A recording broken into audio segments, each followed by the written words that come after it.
और हर कोई मान रहा है कि दरअसल कांग्रेस की ताकत अगर उनके साथ खड़ी हो जाए, या कांग्रेस को लगता है अगर विपक्ष की समूची ताकत उनके पीछे खड़े हो जाए तो स्थिति इस देश की 2024 में बदल सकती है। तो इस हिंदी पट्टी के दायरे में राजनीतिक घमासान का मतलब क्या है?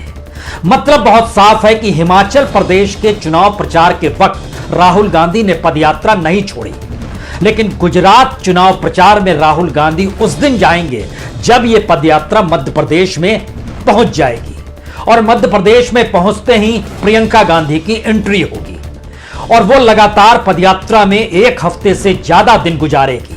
और राजनीतिक तौर पर बयानों का दिया जाना या राजनीतिक तौर पर हिंदी पट्टी का ताना बाना जिस लिहाज से बुनना है, उसके दायरे में कांग्रेस शासित राज्य राजस्थान भी आता है और छत्तीसगढ़ भी आता है। उस दायरे में दिल्ली भी आती है और यूपी भी आता है और बिहार भी आता है। उसके दायरे में ममता बनर्जी भी आती हैं और नवीन पटनायक भी आते हैं, और पंजाब भी उसी दायरे में आता है। तो क्या हिंदी पट्टी का मतलब पदयात्रा के जरिए उस राजनीति की आहट है जिस पर पदयात्रा की शुरुआत से लेकर अभी तक खामोशी बरती गई?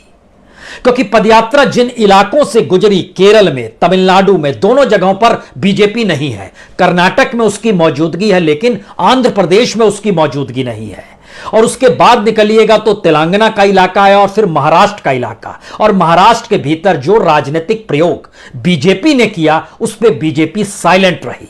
तो क्या राजनीतिक घमासान सिर्फ पदयात्रा या कांग्रेस के जरिए होगा, या बीजेपी भी कुछ कहेगी? और हो सकता है बीजेपी क्या किसी लोटस ऑपरेशन की एक नई शुरुआत इस पदयात्रा के मध्य प्रदेश में घुसते ही शुरू तो नहीं कर देगी? और इस कड़ी में वह राजस्थान को भी, जब राजस्थान में यह यात्रा 8 दिसंबर को प्रवेश करेगी, उस वक्त वहां भी कोई राजनीतिक प्रयोग बीजेपी तो नहीं करेगी। लेकिन आज जिक्र दरअसल इस पदयात्रा के जरिए उस राजनीतिक घमासान का जिसकी बिसात कांग्रेस अब बिछाने जा रही है, उसकी शुरुआत हो सकता है पीछे लौटकर गुजरात की दिशा में जाए, क्योंकि गुजरात में दिया गया राहुल गांधी का वक्तव्य इस देश के भीतर में कांग्रेसियों के भीतर राजनीतिक ऊर्जा को पैदा करेगा, यह हर कोई मानकर चल रहा है।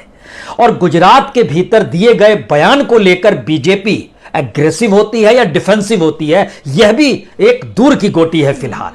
लेकिन आइए जरा परखने की कोशिश कर लीजिए, क्योंकि मध्य प्रदेश को लेकर कल कमलनाथ, न सिर्फ कमलनाथ, दिग्विजय सिंह, सुरेश पचौरी और नेताओं की फहरिस्त अगर ध्यान दीजिए तो दिग्विजय, कमलनाथ, सुरेश पचौरी, डॉक्टर गोविंद सिंह, अरुण यादव, ये सब की मुलाकात कल होने वाली। और इसके बाद मध्य प्रदेश का रास्ता धीरे धीरे बनेगा कि हमें राजनीतिक तौर पर किस दृष्टि से जाना है। और मध्य प्रदेश में यात्रा जैसे ही शुरू हो, राहुल गांधी उससे पहले गुजरात की राजनीतिक यात्रा कर लें, यानी इस पदयात्रा को छोड़कर पहली बार चुनावी प्रचार के मैदान में चले जाएं और वहां पर दिया गया भाषण का वो हिस्सा उस पूरी यात्रा के भीतर गूंजेगा और देश के भीतर एक नया संवाद बनाएगा, यह भी तय है। लेकिन जिक्र तो हिंदी पट्टी का इसलिए क्योंकि मध्य प्रदेश से जो इस राजनीति की शुरुआत होती है वह एक दूसरे राज्यों को अपने दायरे में घेरते चली जाती है।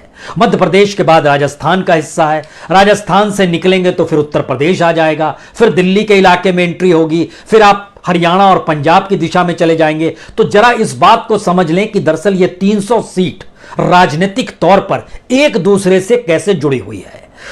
2024 को लेकर समूचा विपक्ष इसी हिंदी बेल्ट में क्यों मायने रखता है? मध्य प्रदेश की 29 में से 28 सीटों पर बीजेपी काबिज है, राजस्थान की 25 में से 25 सीटों पर बीजेपी काबिज है, हालांकि एक सीट उसके सहयोगी आरएलपी के पास गई।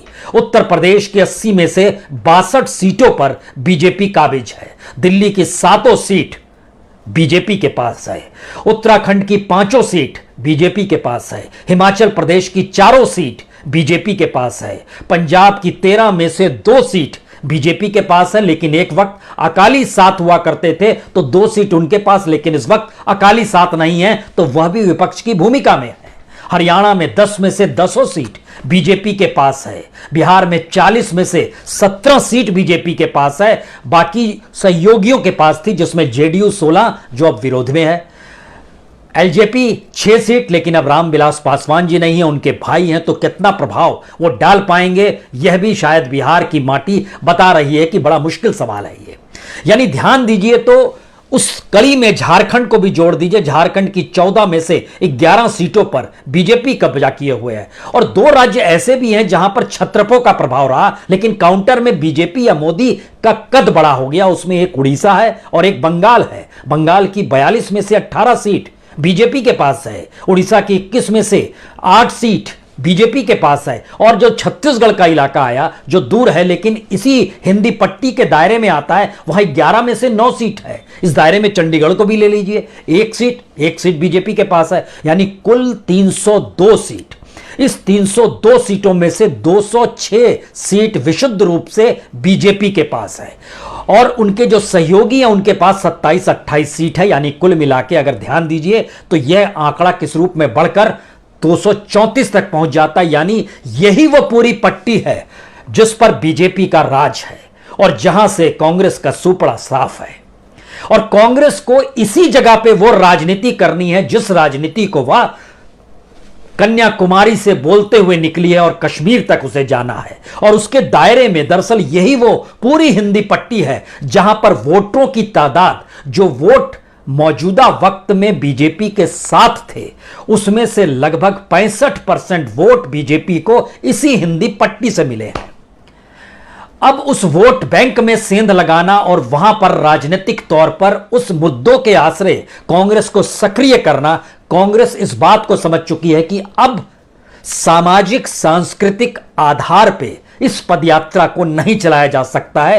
प्रियंका गांधी की जब एंट्री मध्य प्रदेश में होगी तो वह 7 से 10 दिन इस यात्रा के साथ रहेंगी, और इस यात्रा के दौर में वो राजनीतिक तौर पर प्रियंका इस बात को मानती है कि दरअसल आपको टारगेट क्लियर रखने चाहिए। टारगेट क्लियर रखेंगे तो टारगेट को लेकर ही सारी बहस होगी, बनिस्पत यह कि टारगेट तक पहुंचे कैसे। और इस पदयात्रा को लेकर लगातार यह बहस है कि सिर्फ चलते चले जा रहे हैं, आगे बढ़ते चले जा रहे हैं, दिन बीतते चले जा रहे हैं, और हो सकता है तमाम प्रांतों और मौसम को आप धीरे धीरे चुनौती देते हुए उस टारगेट को भी पकड़ ले जहां आप कश्मीर पहुंच जाएं। लेकिन राजनीतिक परिस्थितियां इस दौर से गायब रही, और इस पूरी की हिंदी पट्टी के भीतर जो नेताओं की मौजूदगी है, अगर उसको आप ध्यान से पढ़ें और उसको समझने की कोशिश करें तो इस दायरे में अखिलेश यादव भी आते हैं, मायावती भी आती है, तेजस्वी यादव भी आते हैं, नीतीश कुमार भी आते हैं, ममता बनर्जी भी आती है, नवीन पटनायक भी आते हैं, हेमंत सोरेन भी निकल कर आते हैं, और अकाली दल यानी सुखबीर बादल भी निकल कर आते हैं। यानी इस पूरी पट्टी के भीतर वो समूचा विपक्ष सिमटा हुआ है जिसके पास इस वक्त कोई मुद्दा नहीं है कि वह बीजेपी को कैसे चुनौती दे, या नरेंद्र मोदी को काउंटर करते हुए कौन सा नेता किस रूप में खड़ा हो जाए। यह एक अजीबोगरीब खामोशी पूरे के पूरे हिंदी पट्टी में पसरी हुई है, जो राजनीतिक तौर पर भारत की राजनीति को प्रभावित करने के लिए सबसे महत्वपूर्ण मानी गई। चाहे वो जेपी के आंदोलन का वक्त हो, चाहे मंडल कमंडल का दौर रहा हो, चाहे वह केजरीवाल यानी उस वक्त में चले जाइए जिस वक्त अन्ना हजारे का आंदोलन चल रहा था, उस पूरी प्रक्रिया के भीतर इन 3-4 दौर को जब आप देखेंगे तो राजनीतिक सक्रियता इसी हिंदी पट्टी में थी।